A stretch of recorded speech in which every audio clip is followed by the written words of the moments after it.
have a fully cooked 100-pound pig. It's farm raised, it's natural, it's an excellent source of protein, very lean. We always check the eyes for freshness. Then we go inside the kidneys and look for a plump kidney.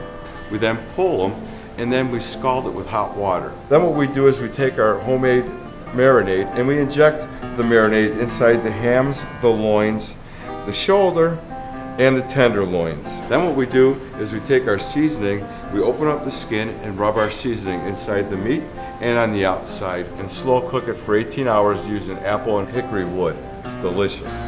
One of the dilemmas of when you're cooking a whole pig is, do I have enough people to cook this for? When you're dealing with 80 to 100 pound pigs, you're also dealing with parties somewhere the size of 50 to 100 people. We're here going ahead and carve this pig that we've done. As Mark had mentioned before, this pig is cooked up to 18 hours. What you're gonna get is a very tender, very juicy part of the meat.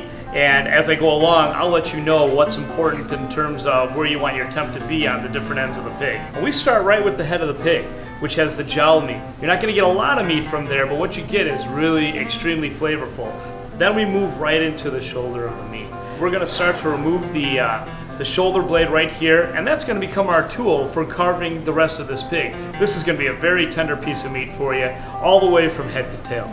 You're gonna get some lines of fat that kind of run through that cut that really don't start to dissipate till about 175 degrees. So getting it to 195 is your best way to ensure that you're getting a really tender cut of meat and something that your guests are gonna enjoy. Really right along where you get the baby back ribs, above there you've got your loin meat. The loin is very nice as far as a very white, very tender cut of the pig.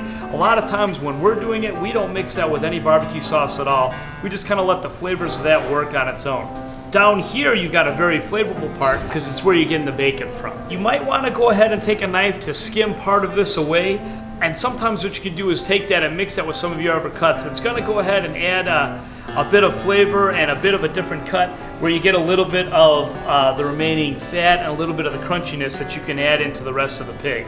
As you get down towards the end, you've got the hams.